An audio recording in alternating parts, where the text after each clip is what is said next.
Do you need to replace the battery on your Alienware X15 R1? Well, I'm going to show you how. Also, you can click the top right of the screen to find this part or tools or additional help on our website, including written step-by-step tutorials with detailed images. Now that that's out of the way, let's jump into it.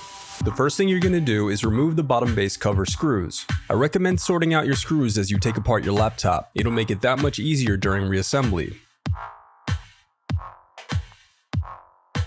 And then use a plastic scribe to gently pry apart and remove the bottom base cover.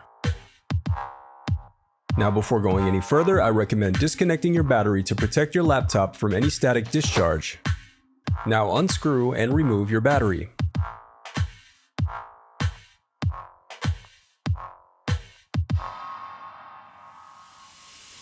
The reassembly of your laptop is as simple as following your steps in reverse.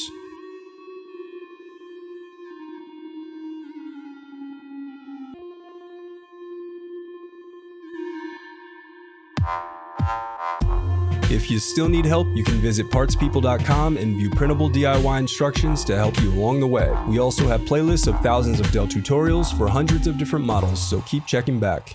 Thanks for watching.